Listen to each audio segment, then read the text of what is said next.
One firearm manufacturer who made firearms so iconic, chambered in 7.62-39. Let's go waste some time and get to it. Kalashnikov. It was the year 1945. World War II had finally ended. The United States had dropped 2 nuclear bombs on Japan, and the Cold War began with the USSR influence to the Eastern Bloc of Europe, eventually called the Iron Curtain. The famous Wall of Berlin. In Eastern and Western Germany, communism grew and grew. And in this race, this Cold War, not only nuclear weapons of mass destruction were needed, but as well as the best rifles that infantry would need, which comes to a young man at this time named Mikhail Kalashnikov. Kalashnikov would begin developing the iconic AK-47 in 1945.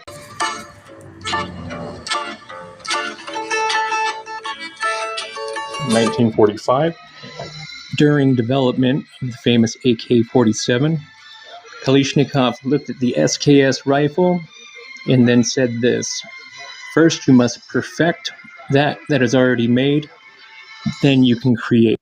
In the year 1919, Kalashnikov was born.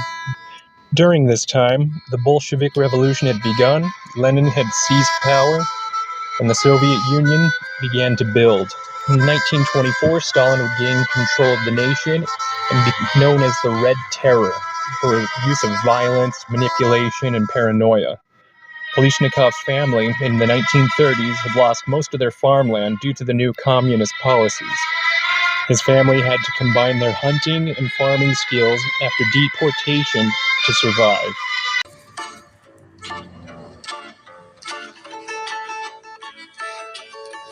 Battle of Brody, June of 1941, Kalashnikov was wounded in combat in the Battle of Bryansk in October of 1941 and hospitalized until April of 1942.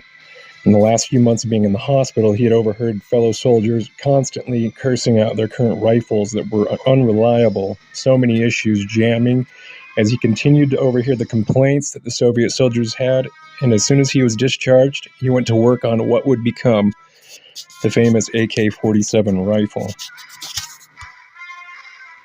During this time period, he would create multiple prototypes that were very impressive, which earned his commission in the Soviet Science Development of Weapons program.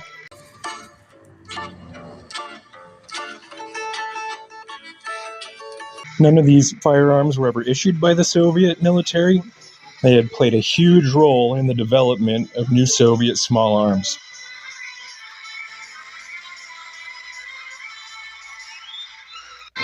During this time, Kalashnikov wasn't the only firearm designer trying to do something for Mother Russia. There was Sergei Gavrilovich Semenyov. He invented the SKS repeating rifle. It had an internal magazine that would hold 10 rounds. It was semi-automatic. It was fairly simple design, very durable, as well as cheap to manufacture.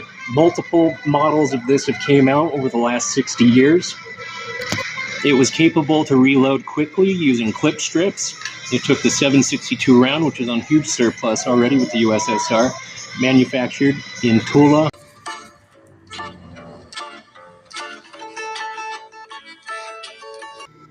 In 1945, World War II had ended, the USSR had expanded, and Kalashnikov completed the design of his soon-to-be AK-47 rifle. It was made with a sheet metal stamped receiver, a long-stroke gas piston system. Kalashnikov believed in keeping everything as simple as possible because the things that are simple are usually the most perfect. The rifle took detachable magazines, so the amount of ammunition you carried varied, however, usually 25 to 30 rounds. It shot 7.62. It was made from redwood. The springs were braided. And the blueprint became iconic. It passed all of the testing. It became one of the most recognizable mass-produced rifles this world has ever seen.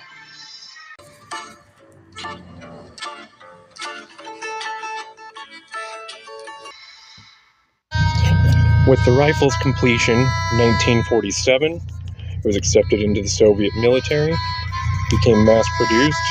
By 1950, it had been distributed amongst the military. to select your fire from automatic to semi-automatic, solely sought-after rifle. Kalashnikov actually created a family of rifles based with the AK design, PK, Saiga, and a few others, just to name a few. Kalashnikov's rifle began to show up in different nations as well, Korea, China, all throughout Asia. Kalashnikov's weapon was well known and everybody wanted it. The United States was in competition with it. Eugene Stoner began development of the Stoner AR-15, which would become another iconic rifle.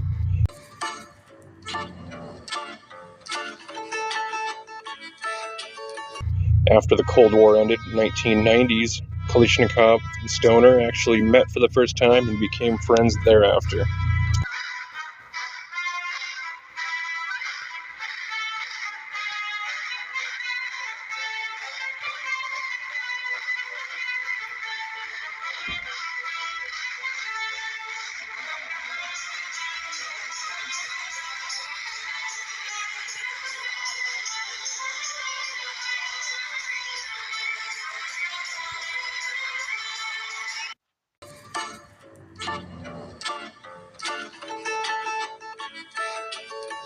After the Cold War ended in the 1990s, Kalashnikov and Stoner actually met for the first time and became friends thereafter.